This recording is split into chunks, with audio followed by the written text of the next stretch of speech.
pada saat kekhalifahan Utsmani, ini yang sering diaju oleh kelompok-kelompok dari ideologi transnasional, terutama khilafah ya, pada saat Turki Utsmani. Pada saat Turki Utsmani itu, orang-orang Arab di Jazirah Arab yang sekarang menjadi Arab Saudi, Oman, Yaman, Uni Emirat Arab, Kuwait, segala macam merasa dijajah oleh Turki. Orang Maghribi sana, orang Maroko, orang Tunisia merasa dijajah oleh Turki. Buktinya pada saat Perang Dunia Pertama, Turki aliansinya dengan Jerman kan kalah. Karena apa? Semua di daerah Arab bekas jajahan Turki, dari mulai Maghribi, dari mulai Maroko, Tunisia sampai ke sekarang Kuwait, Irak, sampai ke Teheran, Iran, dikuasai oleh pemenang Perang Dunia Pertama. Kenapa kalah Turki di situ? Karena orang-orang Arab di situ malah justru membantu Amerika, Inggris, dan Prancis supaya dia bisa merdeka dari tangan Turki. Padahal dia sama-sama orang Islam. Tapi kenapa tidak membantu Turki?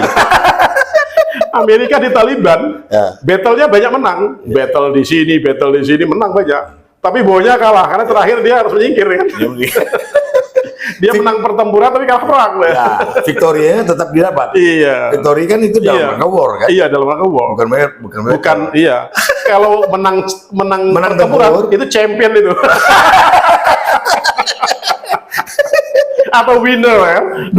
Atau winner, pemenang aja dia kan. Dia bunuh orang banyak di medan tempur. Tapi battle-nya menang dia, pertempurannya menang. Tapi perangnya kalah dia. Artinya dia tetap aja nggak merdeka gitu. Nggak merdeka.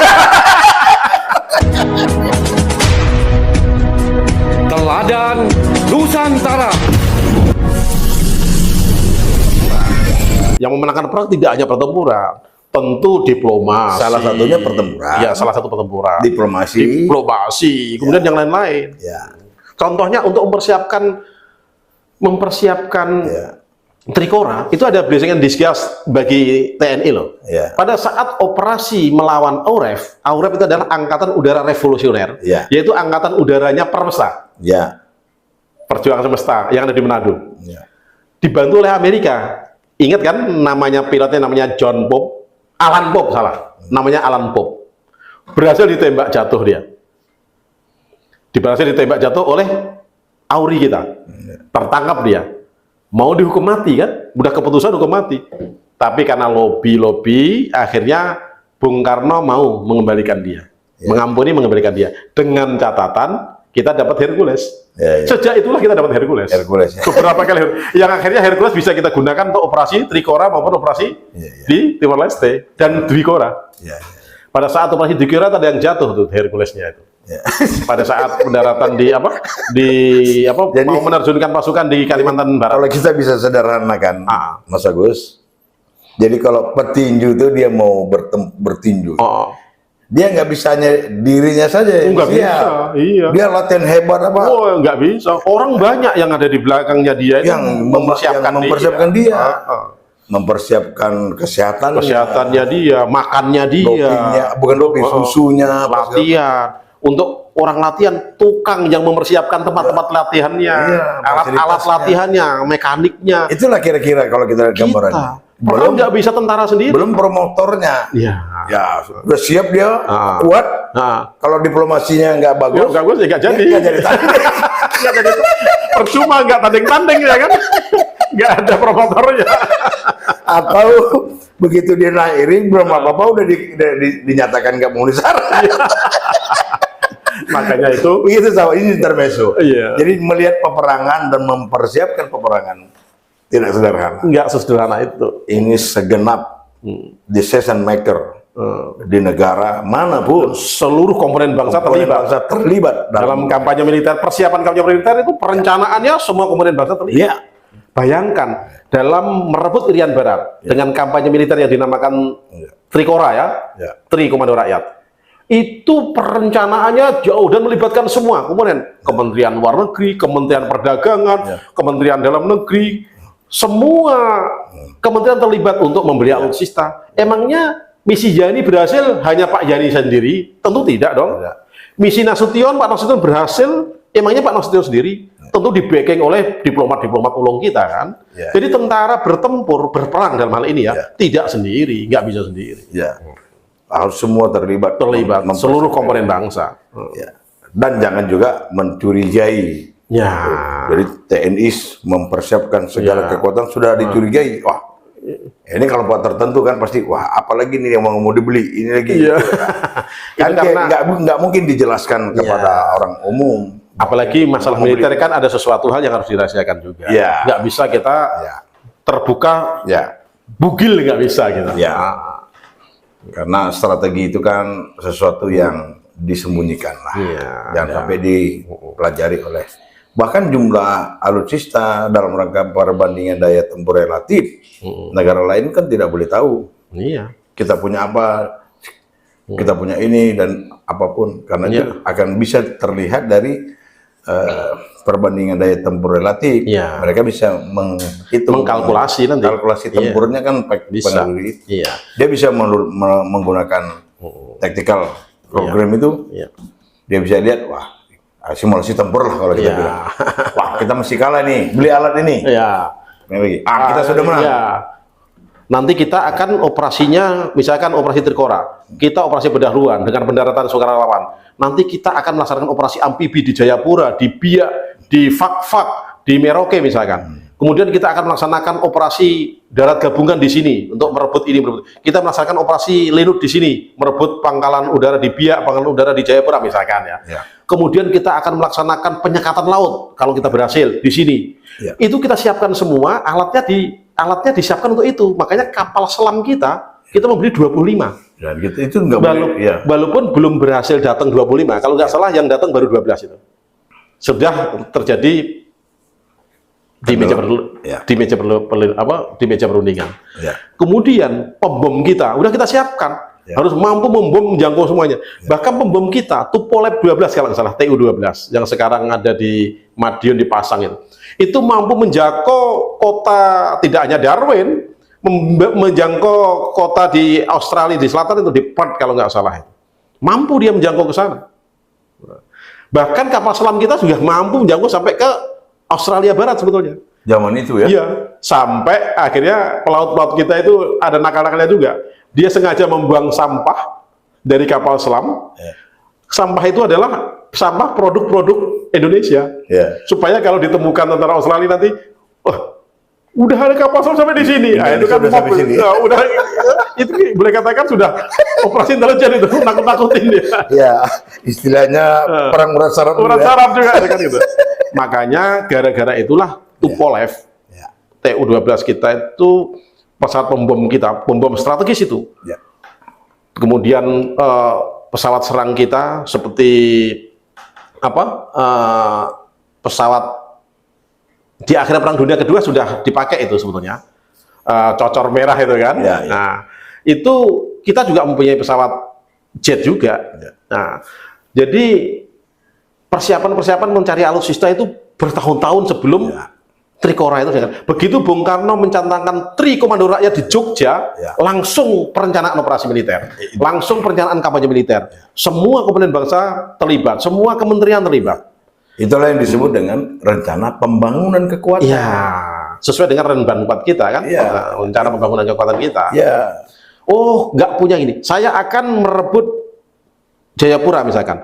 Saya akan melaksanakan operasi Linut. Butuh pesawat angkut. Oh, udah punya Hercules. Oke. Butuh pembom. Butuh pesawat untuk mengcover supaya keunggulan udara tetap di tangan kita. Karena persyaratan kan harus udara di tangan kita. Oh, berarti harus punya pesawat pesawat tempur, pesawat fighter yang banyak. Kemudian kita harus bisa mendaratkan pasukan jumlahnya sekian. Berarti kita harus mempunyai kapal LST ya. Untuk LST, landing ship tank sekian jumlahnya. Tank amfibi harus sekian jumlahnya karena kita harus merebut area sekian hektar. Intinya setiap setiap korps dalam matra itu dia punya peran. Peran yang semua yang harus dibesarkan supaya dia bisa melakukan peperangannya sesuai dengan tupoksi akurat. Itu baru alutsista yang akan digunakan untuk merebut sesuatu. Itu baru Jayapura ya misalkan ya. Belum Biak, belum Merauke, belum Fak-Fak, belum apa yang sekarang ini di Papua Barat itu apa namanya itu Sorong misalkan, Manokwari, Sorong, Manokwari, itu udah berapa jumlah kan? Belum untuk cadangannya, itu kan bermain. Kalau hanya ini cadangannya, makanya kita beli itu cukup banyak. Akhirnya kita menjadi negara di belahan selatan, kita menjadi negara yang paling kuat alutsistanya di negara bagian selatan pada saat itu. Pada saat mempersiapkan Trikora. Makanya Tupolev kita Tu-12 pesawat fighter dijejer dari mulai pangkalan udara di Morotai. Ini bekas pangkalan udara Amerika dan Jepang pada saat Perang Dunia Kedua. Itu ada 6 pangkalan udara, 6 landasan itu.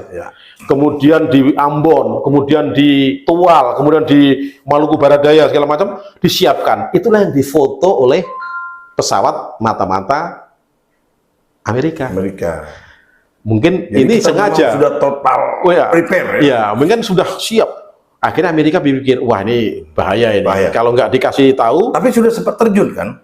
Ya itu yang saya bilang, terjun maupun penyelundupan lewat laut itu baru operasi pendahuluan. Itu ada sempat satu batalion yang terjun di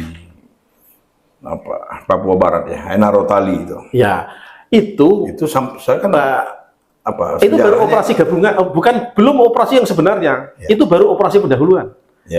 Supaya menggerakkan perlawanan di situ. Itu operasi one way ticket itu. Penyusupan. One way ticket itu.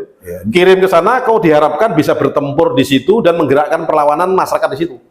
Dari mulai yang paling berhasil kalau nggak salah itu LB Murdani, makanya dapat bintang sakti pada saat dia diterjunkan di daerah selatan Merauke. Dia berhasil boleh katakan menahan kekuatan Belanda di sana untuk tidak bisa digunakan karena perlawanan dia di daerah itu berhasil, dia bisa menahan. Kemudian yang paling lucu lagi, Belanda saat itu mempunyai kapal induk yang dinamakan kapal Laksamana Belanda yang tenggelam di pertempuran Laut Jawa melawan Jepang. Bukan di Arafuru? Bukan, pertempuran Laut Jepang. Jepang waktu mau mengambil Jawa, terjadi pertempuran di Laut Jawa. Itulah pertempuran yang menentukan Hindia Belanda direbut oleh Jepang. Akhirnya Jepang berhasil mendarat di Eretan, kemudian di Situbondo, dan di Banten. Jadi pertempuran Laut Jawa itu menentukan sekali. Kalau kalah pertempuran di situ, Jepang nggak akan bisa mendarat. Tapi karena Belanda kalah di situ, laksamana tertingginya gugur dan tenggelam. Sampai sekarang nggak ketemu. Namanya saya agak lupa. Aduh, itu dijadikan nama kapal induknya Belanda. Nah, sampai kapal induk Belanda tidak berani ditaruh di Biak, di sebelah timur Biak dia. Boleh dikatakan masuk ke wilayah Pasifik dia. Karena takut oleh pembom Tupolev kita. Begitu dulu kita ya. Begitu kuatnya kita gitu. Luar biasa ya. Padahal di zaman yang kalau kita bilang tidak secanggih ini ya. Tapi pendahulu-pendahulu itu betul-betul sangat profesional ya. Dan sebetulnya itu bisa juga diulangi selama kita masih memegang teguh roadmap ya. Artinya dalam membangun kekuatan itu tidak bisa dalam 1, 2, 3 generasi. Bagaimana? Betul sekali. Tapi roadmap pembangunan alutsista kita kan sudah ada kan. Kita membangun minimum accession force dulu sampai membangun ke mencapai accession force dulu, baru meningkatkan lagi segala macam. Itu kan roadmap pembangunan alutsista. Nggak bisa dalam 1 generasi. Nggak bisa. Sahabat, luar biasa nih. Ini kita sama aja dengan sudah bisa dapat apa ini? S2 Master Pertahanan. Saya belajar sama orang Lemhanas ini.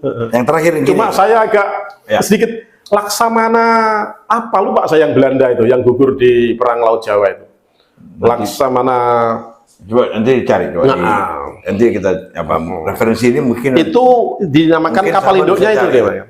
Kapal induknya Belanda dikasih nama itu Laksamana itu. Tapi akhirnya nggak bisa efektif digunakan karena takut dengan pembom kita. Akhirnya justru malah ditaruh di Pasifik ya. Di sebelah timur Biak malah.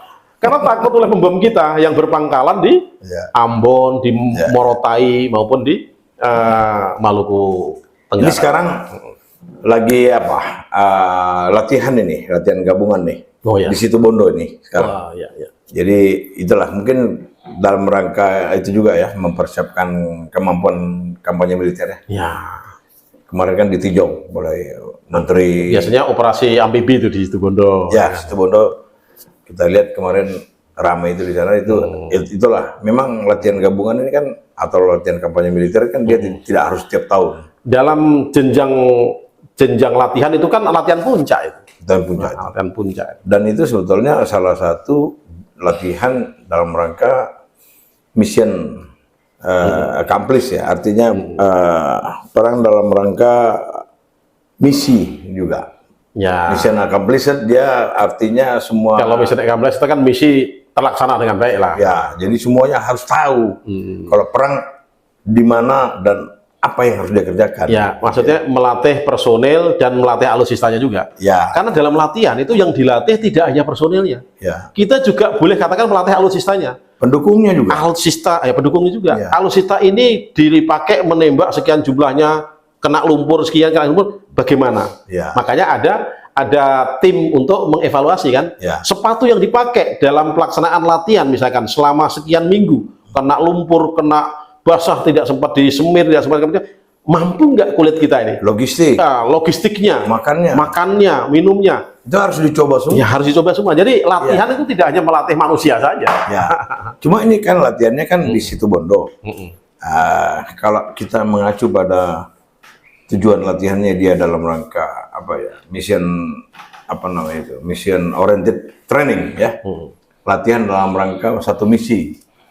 Mestinya kan latihan itu dilakukan di medan mandala operasi yang akan digunakan. Kecuali kalau dalam rangka performa oriented training, dia hanya mencapai satu kemampuan saja, di mana saja bisa. Seperti di Batu Raja, kemudian di Natuna. Bukan, kalau Natuna itu dia masuk dalam mission oriented training. Karena kalau perang di kita Sangata. Itu mungkin ya, termasuk situ Bondo. Kan itu kan daerah-daerah latihan tempur kita kan, puslatpur kita kan. Ya. Jadi kalau di daerah-daerah latihan gabungan yang sudah tertata, itu kemungkinan ya, ini pendapat saya, hanya mencapai suatu kemampuan saja dalam rangka siap operasi saja, bukan siaga operasi ya, beda. Karena kalau dia untuk mencapai siaga operasi, dia harus bermain di medan perang yang akan dia gunakan. Paling tidak mirip dengan itu.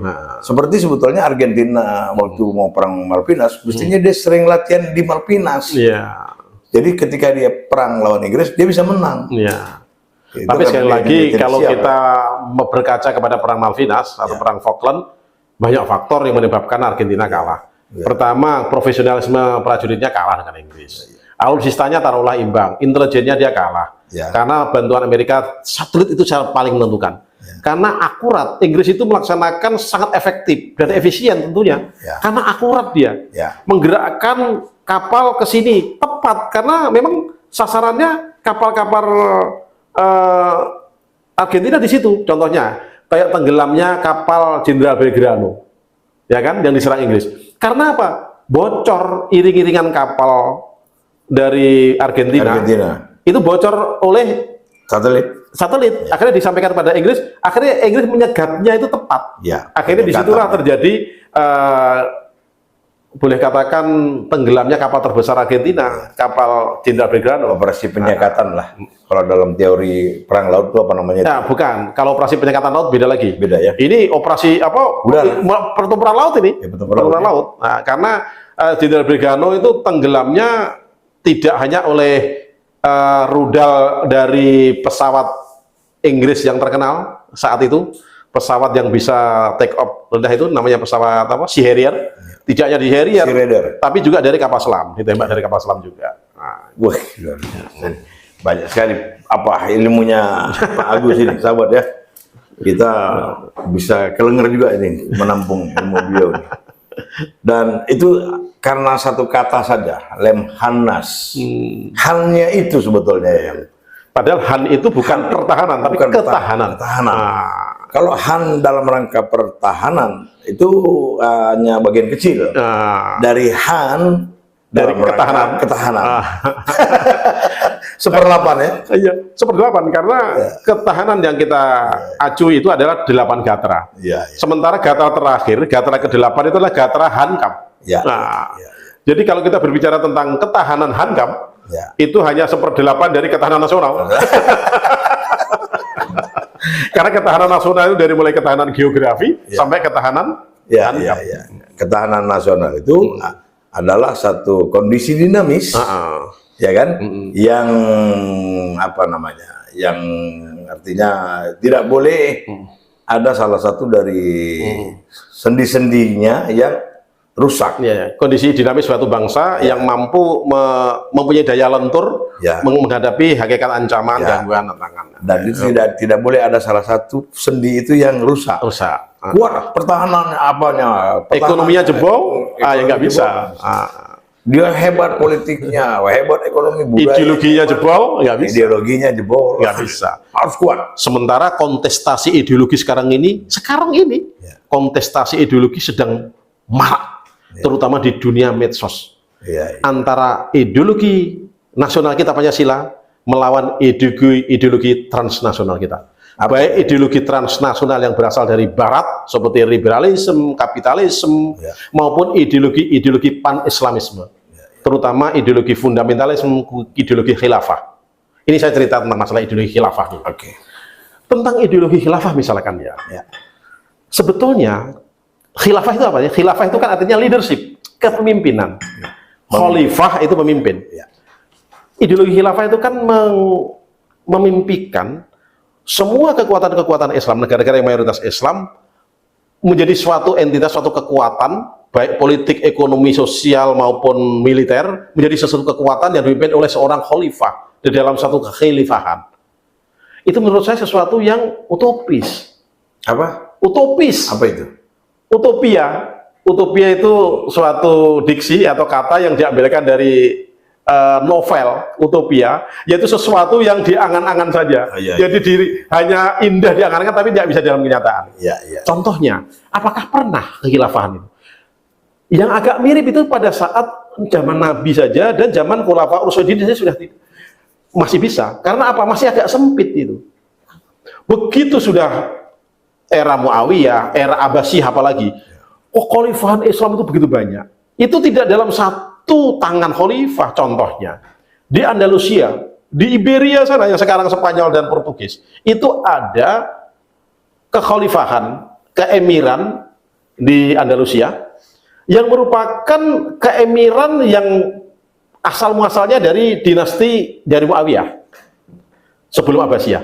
Pada saat Abbasiyah merebut kekuasaan, beribu kota di Baghdad sebelum ditumbangkan oleh Hulagukan, itu dia independen di Maghribi independen, di Andalusia independen. Bahkan Sultan Saladin Al-Ayyubi pada saat merebut Mesir waktu itu dikuasai oleh dinasti Fatimiyah, Syiah ini. Mesir ini dulu Syiah, direbut oleh Sultan Saladin Al-Ayyubi, orang Kurdi, direbut oleh akhirnya menjadi dinasti Ayyubiyah kan. Dia independen, tidak tunduk dengan Baghdad. Padahal Baghdad itu dinasti Abbasiyah ada di Baghdad. Dia menghormati, tapi independen dia. Tidak pernah ada dalam satu kekhalifahan. Ketika dia independen, dia bisa menguasai seluruh peradaban. Bahkan bertempur sendiri kok. Contohnya, pada saat kekhalifahan Utsmani, ini yang sering diacu oleh kelompok-kelompok dari ideologi transnasional, terutama khilafah ya. Pada saat Turki Utsmani. Pada saat Turki Utsmani itu, orang-orang Arab di Jazirah Arab yang sekarang dia di Arab Saudi, Oman, Yaman, Uni Emirat Arab, Kuwait segala macam merasa dijajah oleh Turki. Orang Maghribi sana, orang Maroko, orang Tunisia merasa dijajah oleh Turki. Buktinya pada saat Perang Dunia Pertama, Turki aliansinya dengan Jerman kan kalah. Karena apa? Semua di daerah Arab bekas jajahan Turki, dari mulai Maghribi, dari mulai Maroko, Tunisia, sampai ke sekarang Kuwait, Irak, sampai ke Teheran, Iran, dikuasai oleh pemenang Perang Dunia Pertama. Kenapa kalah Turki di situ? Karena orang-orang Arab di situ malah justru membantu Amerika, Inggris, dan Prancis supaya dia bisa merdeka dari tangan Turki. Padahal dia sama-sama orang Islam. Kenapa tidak membantu Turki? Berarti dia merasa dijajah oleh Turki. Masa kekhilafahan kok merasa dijajah dia? Bahkan Amir Mekah pada saat kekuasaan sebelum Perang Dunia Pertama pernah ingin berontak melawan Turki, ingin merdeka itu. Amir Mekah, lupa saya namanya, ditangkap oleh Turki, diadili di Istanbul, dipenggal, dia dipotong. Amir Mekah. Karena apa? Orang Arab di daerah Arab ingin merdeka dia. Apakah itu kekhalifahan yang dibanggakan? Akhirnya satu padu seolah-olah kekhalifahan ki. Emangnya orang Turki dipimpin Arab aja dia nggak mau. Orang Arab dipimpin Turki juga nggak mau. Orang Kurdi Sultan Saladin Al-Ayyubi mimpin, orang Arab juga nggak terima. Makanya kekhalifahan, kekhilafahan, faham khilafah itu sesuatu yang utopis, indah, seolah-olah kekuatan Islam akan bersatu padu menjadi satu entitas yang super power. Fata Morgana. Kita harus tahu sejarah melihat itu semua. Nggak pernah ada kekhalifahan sejak zaman Muawiyah. Terus dari mana? Dari mana kondisi itu bisa dicap ada? Sebetulnya ini pencetusannya itu. Pencetusannya itu ya banyak, itu dari mulai sebetulnya itu masalah politis saja. Masalah di Mesir tentang Ikhwanul Muslimin itu kan ingin memurnikan Islam. Sebenarnya ajaran-ajaran yang tadinya merupakan ajaran-ajaran yang bersifat peribadatan, tapi akhirnya berkembang menjadi gerakan politik. Nah, makanya ada pan-islamisme, gerakan politik dari Ikhwanul Muslimin. Kemudian Hizbut Tahrir. Hizbut Tahrir itu artinya, Hizbut itu artinya partai, Tahrir itu pembebasan. Konteksnya Hizbut Tahrir itu sudah di Palestina, pembebasan Palestina sebetulnya. Di Indonesia menjadi Hizbut Tahrir Indonesia HTI, di mana menjadi Hizbut Tahrir. Akhirnya pembebasan dari apa? Jadi ini yang harusnya kita harus sebenarnya sebagai umat Islam, kita harus cerdas juga menghadapi hari ini. Nah, akhirnya apa? Indonesia harus khilafah, harus itu kan apa yang disampaikan oleh Hizbut Tahrir Indonesia. Padahal Hizbut Tahrir itu markas besarnya di mana? Di London, di Inggris. Akhirnya apa? Bayangkan kalau khilafah berdasarkan dari Islam, ya bubar NKRI, nggak jadi NKRI. Salah satu dari 4 komponen konsensus dasar hilang. Makanya erat itu adalah Pancasila. 4 konsensus dasar dari Pancasila itu harus pegang. Pancasila, UUD 45, NKRI, dan Bhinneka Tunggal Ika. Ini harus pegang erat. Kalau bubar NKRI, yang paling rugi siapa? Umat Islam. Umat Islam Indonesia. Karena umat Islam nanti akan pecah berkeping-keping. Tidak ada suatu entitas kekuatan yang dibanggakan kekuatan Islam di Asia Tenggara. Makanya NKRI ini, kepentingan umat Islam Indonesia yang harus menegakkan NKRI ini. Itu harus. Kemudian Bhinneka Tunggal Ika juga harus dipegang teguh oleh seluruh komponen bangsa. Bhinneka Tunggal Ika itu dari bahasa Jawa kuno, hasil serapan dari bahasa Sanskerta. Ada 3 kata di situ. Bina, Ika, Tunggal, dan Ika.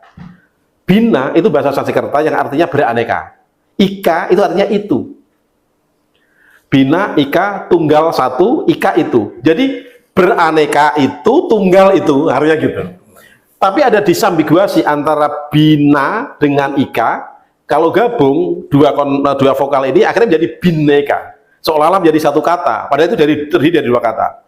Ika itu bahasa Jawa kuno atau bahasa Kawi. Bahasa Jawa kuno, bahasa Kawi adalah bahasa Jawa kuno yang terpilih, yang mempunyai nilai sastra untuk membuat kakawin. Itu bahasa Kawi. Jadi bahasa Kawi pasti bahasa Jawa kuno. Bahasa Jawa kuno belum tentu bahasa Kawi. Karena bahasa Kawi adalah bahasa Jawa kuno yang terpilih. Dan bahasa Jawa kuno banyak mengabsorb atau menyerap bahasa Sanskerta. Nah, jadi Bhinneka Tunggal Ika itu sebetulnya semangatnya bahasa Jawa kuno, tapi menyerap kata dari bahasa Sanskerta. Bhinneka Tunggal Ika Tanhana Dharma Mangroa. Karena Indonesia mengambil satu Bhinneka Tunggal Ika, akhirnya Lemhanas tahun 65 mengambil sepotongnya lagi, yaitu Tanhana Dharma Mangroa. Tidak ada Tanhana, tidak ada kebenaran yang mendua. Tanhana Dharma, kebenaran Mangroa, mendua. Tanhana satu ya. Tidak ada kebenaran yang mendua. Jadi ceritanya gini kalau Bhinneka Tunggal Ika itu. Bhinneka Tunggal Ika itu adalah salah satu konsensus dasar bangsa yang diambilkan oleh founding fathers kita, terutama oleh panitia lambang negara yang dipimpin oleh Sultan Hamid II, Sultan dari Pontianak. Itu menaruh Bhinneka Tunggal Ika itu dari Kakawin Sutosomo. Kakawin Sutosomo dikarang oleh Empu Sutosomo. Karangannya kakawinnya namanya Sutosomo.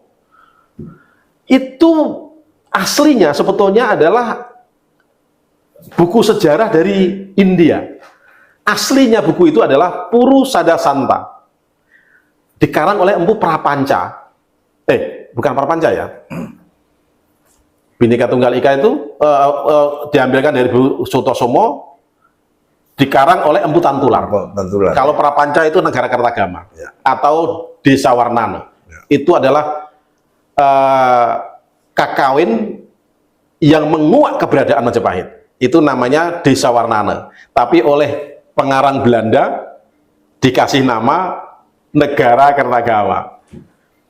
Padahal aslinya namanya itu Desa Warnana, bukan Negara Kertagama.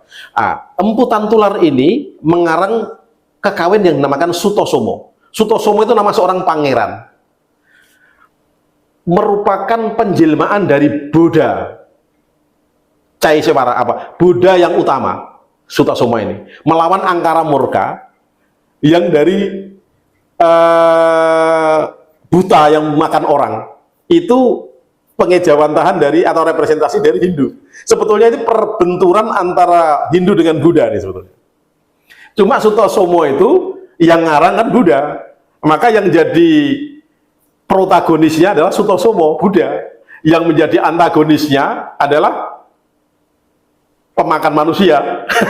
Ini yang Hindu. Buku sejarah zaman Majapahit. Ya? Kakawin itu buku sejarah yang dibuat seperti sastra. Kakawin sastra itu seperti nyanyian juga. Berarti ini yang Kang Agus baca ini sudah terjemahan dari bahasa. Iya, aslinya ya? Tantular di dalam akhir dari slokanya itu mengatakan bahwa saya menyadur dari buku aslinya di India yang namanya Purusada Santa. Purusada Santa, Purusa itu adalah raksasa pemakan manusia. Ya. Itu musuhnya Sutosomo ini. Sutosomo adalah pangeran yang berhasil menyadarkan Purusa ini supaya tidak makan manusia lagi. Akhirnya damai dunia. Sutosomo ini penjelmaan dari Buddha. Purusa, ini representasi dari Hindu.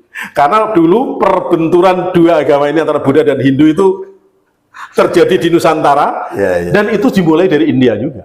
Dari India itu sudah terjadi perbenturan itu pada saat kira-kira 250 tahun sebelum Masehi. Itu ada namanya Panglima, namanya Sungga. Panglima Sungga ini adalah panglima perang dari kerajaan Maurya. Raja terakhir Maurya dibunuh oleh Sungga. Kerajaan Maurya terakhir ini adalah Buddha. Makanya Buddha di daerah Uttar Pradesh sekarang ini, di daerah India Utara berkembang pesat. Karena kerajaan Maurya menjadi Buddha, yang tadinya Hindu. Tapi raja terakhir Maurya dibunuh oleh panglima yang namanya Sungga. Akhirnya Sungga ini seorang, boleh katakan seorang tokoh agama Hindu yang membenci Buddha. Pada saat dia merebut kekuasaan kerajaan Maurya, akhirnya dia menciptakan kekaisaran sendiri dengan dinasti Sungga. Itu dia membunuh semua biksu. Bahkan kepala biksu dihargai 7 keping emas. Semua vihara yang dibuat oleh kerajaan Maurya saat sebelumnya dihancurkan sama dia. Itu pada Sungga. Itu benturan antara Hindu dengan Buddha terjadi di India pada saat 2 abad lebih sebelum Masehi. Dan perbenturan itu merambat sampai ke Nusantara juga. Makanya di kerajaan Mataram Hindu atau kerajaan Medang, perbenturan antara dinasti Sanjaya yang Hindu dengan dinasti Sailendra yang Buddha berbenturan. Sanjaya membuat imbas dari sana ya? Iya, imbas dari sana, membuat Prambanan, dinasti Buddha, Samaratungga ini rajanya membuat Borobudur. Nah, dinasti Sailendra, rajanya namanya Samaratungga, membuat Borobudur. Perbenturan antara Hindu dan Buddha itu imbas dari India juga sebetulnya. Itu jadi perbenturan ini semuanya terjadi di sini, dan itu luar biasa boleh katakan diabadikan dalam karya sastra yang namanya Purusada Santa, kemenangan Buddha melawan Purusa. Ini cerita sejarah atau tulisan sastra ini? Sastra tapi mempunyai latar belakang sejarah di sejarah. India. Tapi kemudian disadur oleh Empu Tantular. Tentu dia karena dengan dari Purusada Santa dia dikasih nama Sutosomo. Nah, dia pakai bahasa Sanskerta. Bahasa Jawa kuno. Jawa kuno ya. Tapi bahasa Jawa kuno kan banyak mengadopsi atau mengabsorpsi bahasa Sanskerta. Ya. Konteksnya era Majapahit. Karena saat itu di Majapahit terjadi kontestasi dua agama paling tidak, yaitu agama Hindu dan Buddha. Makanya agama Majapahit yang terbesar adalah dua agama itu. Walaupun di akhir Majapahit Islam sudah mulai kelihatan eksistensinya. Makanya di kerajaan Majapahit ada boleh katakan ada pejabat yang mengurus dua agama ini. Kalau agama Hindu Siwa ini Dharma Dyaksa Rengkasiwang. Kemudian yang Buddha Sogata, Dharma Dyaksa Rengkasogatan. Ini dua pemuka kerajaan Majapahit yang mengatur dua agama ini. Kalau nggak diatur nanti berbenturan lagi. Nah, pada saat itulah semangat perbenturan antara dua agama inilah muncullah Sutosomo. Sutosomo disadur oleh Empu Tantular dalam rangka mendamaikan dua agama ini. Makanya terakhirnya Bhinneka Tunggal Ika Tanhana Dharma Mangrawa. Beraneka itu satu itu. Tidak ada kebenaran yang mendua. Itu maksudnya, itu konteksnya tadinya itu adalah agama Hindu dengan Buddha sebetulnya konteksnya. Tetapi setelah dipakai oleh lambang negara Bhinneka Tunggal Ika itu konteksnya bukan agama Hindu dengan Buddha lagi. Konteksnya adalah keberaneka-ragaman keseluruhan, baik suku, bangsa, agama, wilayah, geografi, segala macam. Semuanya. Akhirnya Bhinneka ini konteksnya menjadi lebih luas lagi. Lebih luas. Tidak hanya sekedar agama. Padahal awalnya konteksnya ini agama. Berarti dia hanya mengambil apanya saja ya. Kalau kita bilang bukan semangat, tapi apa namanya ya? Ya bisa katakan ngambil semangat. Kosakata dari zaman itu. Di zaman Majapahit itu. Kemudian dia memaknai yang lebih luas lagi. Dalam arti yang positif. Iya. Jadi biarpun itulah hebatnya Puaning Fadis kita itu. Betul-betul menggali. Iya, menggali dia. Dan pasti banyak baca juga dia kan. Sampai kakawin kuno dibaca. Tapi begini ya, saya salut nih sama Kang Agus Sarip ini, Mas Agus Sarip. Nama-namanya pun sampai namanya hafal, walaupun ada yang lupa-lupa sedikit. Mau cari bukunya, tapi pasti ada lah itu. Tapi nanti pasti sahabat ini bisa cari sendiri yang nama-nama. Iya.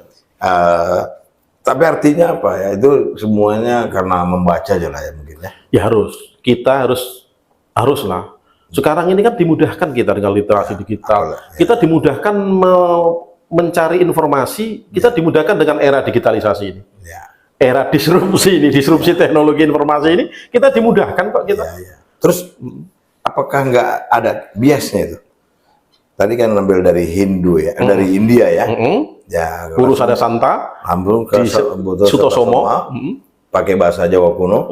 Di abad kesekian lah itu tadi. Abad ke-14 itu. Abad ke-15 itu. 15. Tahun 1400-an kan? Ya, kemudian dia sampai sekarang sudah berapa abad nih. Sampailah dia terjemahan demi terjemahan gitu. Sampai ke yang sekarang Mas Agus baca ini bahasa Indonesia. Ya, sudah diterjemahkan dalam bahasa Indonesia. Apa enggak terjadi bias itu? Sebetulnya ya itu ada enggak alat ukurnya yang ya tentu yang bisa mengatakan itu enggak, itu berarti ahli-ahli bahasa lah ya. Tapi penerjemah kita ini pasti mempunyai mempunyai semangat serta mempunyai disiplin diri yang harus kita akui lah eksistensinya. Enggak mungkin dia boleh katakan menjadi pengkhianat ilmiah lah ya. Enggak mau dia pasti. Ini kan pasti yang penulisnya siapa ini? Ya, kalau penulisnya ya Empu Tantular itu. Enggak, ini ya terjemahannya. Kalau terjemahan bahasa banyak ini. Banyak. Contohnya kalau nggak salah yang saya baca itu diterjemahkan oleh banyak dari Belanda juga. Seperti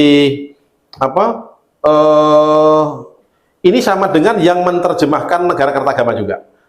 Banyak itu, tidak hanya satu. Itu banyak yang banyak ahli-ahli sejarah dari Belanda. Saya lupa agak nama-namanya, banyak, tidak hanya satu. Jadi gitu. Tentu sahabat Pondok Tentara ini yang bertanya, ini Bapak ini bacanya bukunya apa sih? Sebetulnya banyak hal yang untuk itu kita membaca sesuatu hal, kita tidak bisa dalam satu sumber aja. Nggak bisa. Harus makanya cara berpikir kita harus komprehensif. Kita harus melihat dalam berbagai macam perspektif. Dari angle mana-mana aja. Masa kita foto dari satu sisi kan nggak bagus. Disitulah kita akan bisa tahu ini nipu, ini enggak, ini memelesetkan, ini kira-kira mengaburkan, tahu kita. Contoh peristiwa G13 PKI saja. Paling tidak ada 9 teori. Teori PKI sebagai dalang, teori dalang nih ya. Teori Bung Karno sebagai dalang, teori Soeharto sebagai dalang, teori internal Angkatan Darat, teori dari CIA, teori kudeta, itu banyak sekali teori. Itu harus kita baca semua dari bermacam-macam. Saya mempelajari itu dari bermacam-macam sudut pandang. Akhirnya kita bisa mengetahui yang mana yang hoax, mana yang hoax, mana yang benar, mana yang nipu, yang katanya dia ingin meluruskan sejarah justru malah membelokkan sejarah. Ada.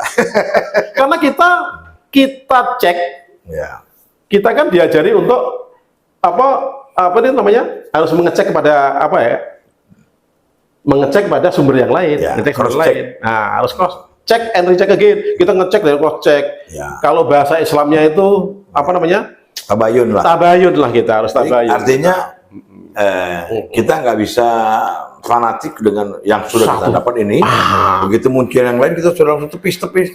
Itulah fenomena postmodernisme. Kita harus yang muncul dalam rangka mengkanter ini. Kita harus pelajari apa ini. Sehingga kita sekarang tahu. ada namanya fenomena post-truth. Di era postmodernisme ini ada namanya fenomena post-truth. Pasca kebenaran. Jadi post-truth ini adalah dia kekeh atau gekeng kalau sudah menerima kebenaran yang dia yakini, dia tidak peduli dengan kebenaran yang lain, walaupun diberikan fakta-fakta yang nyata. Itu fenomena post-truth itu. Pasca kebenaran. Tapi ini paling tidak dengan kantor-kantor opini yang lain untuk memudarkan yang asli ini ya, kita harus baca juga sehingga kita bisa tahu ini benang merahnya seperti apa. Betul. Ini sebetulnya ada apa yang sedang dimainkan. Bukan pagi-pagi kita udah bilang wah itu keliru. Nggak bisa. Ini zaman sekarang ini harus kita. Nggak bisa kita justifikasi, nggak bisa. Makanya kalau saya menggunakan teori, ini teori saya sendiri ya. Kita jangan cepat menyimpulkan. Kalau saya kasih nama teori saya ini, teori jalan tol atau sindrom jalan tol atau highway syndrome. Apa itu? Jadi sindrom jalan tol itu adalah sindrom manusia yang cepat menyimpulkan dan cepat mengambil keputusan dan cepat menjustifikasi. Terlalu cepat tanpa melihat tanpa mengikuti alurnya. Kenapa saya kasih nama jalan tol? Itu teori kepada seseorang yang mengidap sindrom terlalu cepat menyimpulkan, terlalu cepat mengambil keputusan, terlalu cepat menjustifikasi, tanpa dia mengikuti alurnya. Kalau kita berbicara, jangan salahkan orang dulu, jangan mengambil keputusan cepat dulu. Jangan salahkan pendapat orang dulu. Ikuti alur pemikiran dia dulu. Kadang-kadang kita masuk dalam perspektif dia. Kenapa saya ambil jalan tol, sindrom jalan tol? Kalau saya mau pulang ke Bandung atau pulang ke Jawa, ke Magelang, saya sering nyetir sendiri nih udah. Saya dari Lemhanas masuk ke Cempaka Putih, masuk ke jalan tol.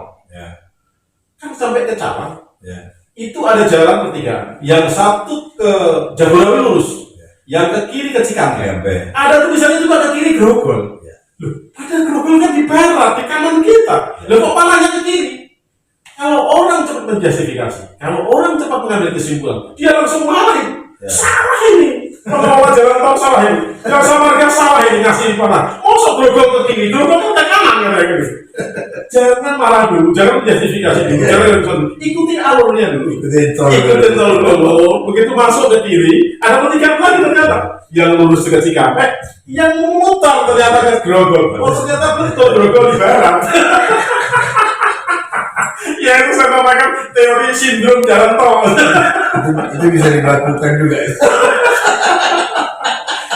Ikuti alurnya dulu. Makanya itulah kita kadang-kadang untuk dewasa seperti itu tuh ya. Sama dengan teh ini lah kalau kita lihat kan. Ya, saya minta yang manis, ini manis ini. Begitu dia ambilnya celup kayak gini. Pak ini kemana-mana. Padahal di gelas ini sudah dikasih gula. Ini ini artinya gula sudah ditaruh di sini, dia tuang begini. Manis di sini. Jangan perlu apa-apa. Belum apa-apa udah mana kalau membantu. Kita sering seperti itu. Kita terima berita, tidak tabayun, tidak konfirmasi, langsung telan mentah, langsung ngamuk, langsung marah kita. Itu kita sudah banyak kena sebelum itu tuh. Teori yang tadi ini boleh tajam itu teori apa? Penyampaian doktrin. Apapun ada gini. Bahkan ini dari Sun Tzu nih. Sun Tzu bilang persoalan yang paling pelik, sulit sekali memberi doktrin kepada orang adalah membuang doktrin lama di kepalanya. Itu sahabat. Baik, jadi kalau Mas Agus mau memberi pelajaran kepada orang, jangan terus memberi. Dia masih punya pelajaran yang lama di kepalanya. Apalagi kalau orang yang tidak suka mendengar, belum apa-apa, seperti saya dengar dulu. Udah reaksioner ya. Nah, baru nanti kita kenal. Oke, terima kasih nih, sahabat ya, kita luar biasa di kedatangan tamu yang sangat banyak pengetahuannya. Kalau saya informasikan, sebetulnya beliau ini juga di samping ilmuwan lah kita bilang gitu, akademisi ya. Beliau ini juga ada bakat musisi. Beliau karena udah rilis beberapa lagu, salah satunya sudah tayang di Pojok Tentara. Judul lagunya Temaram ya. Mengelola angan. Kita take vokal boleh? Oke. Yang kita. Nah, ini masih hafal nggak ini? Ada di lagu Pojok Tentara ini. Luar biasa, kata-katanya itu bagus itu.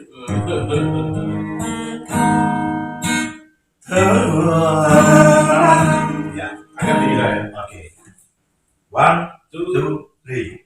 Temaram membayang di peraduan cakrawala pada tergapai bulan kau pernah terselimut di dalam angan pahit dan manis berkelindang.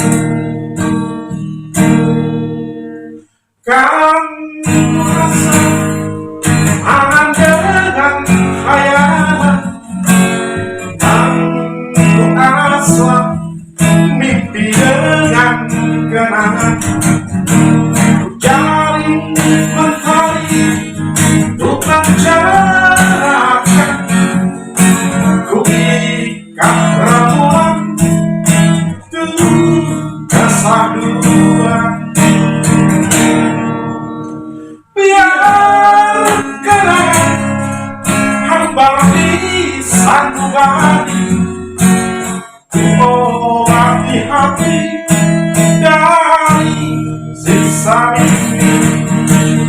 Biar sakit tetap butuh rindu hati, untuk meredam hasrat agar tak terjadi.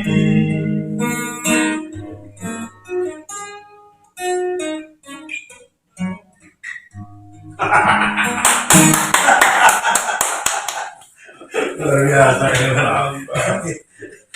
Baru lanjut yang pertanyaan tadi sebelum kita akhiri, mungkin ada sepatah dua kata, atau kalau dari kampung saya bilang itu Mas, segantang dua gantang lah. Memberikan mungkin sedikit keteladanan, motivasi kepada pemuda-pemudi lah untuk dalam rangka bela negara, pertahanan, apalah kira-kira. Silakan, sana Mas. Oke, sahabat Pojok Tentara, teladan Nusantara yang saya cintai dan saya banggakan. Dalam closing statement ini ada beberapa hal yang ingin saya sampaikan. Yang pertama, sekarang ini kontestasi ideologi sudah berlangsung dan sedang berlangsung.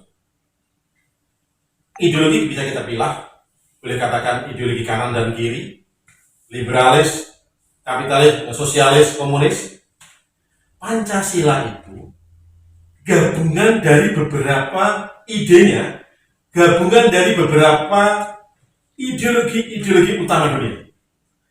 Pancasila itu monoteis karena berbentuk oleh Indonesia, tapi tidak teokratis, tapi juga tidak sekuler. Kita berketuhanan. Kita nasionalis persatuan Indonesia, tapi tidak ultranasionalis yang akhirnya terperosok ke dalam chauvinis seperti zaman Nazi, ya kan? Nah. Kemudian kita ada musyawarah demokrasi, tetapi kita tidak demokrasi liberal. Kita kepemilikan pribadi kita diberikan, tapi tidak lantas mengabaikan sosialisme. Kita ada kapitalisme juga, tapi tidak ultra kapitalis. Kita ada sosialisme juga, social justice kita ada di Pancasila, tapi kiri dalam, tidak terperosok ke kiri luar yang menjadi komunis. Jadi Pancasila itu sebetulnya adalah ideologi nasional kita yang substansinya, ide-idenya adalah merupakan ideologi utama dunia.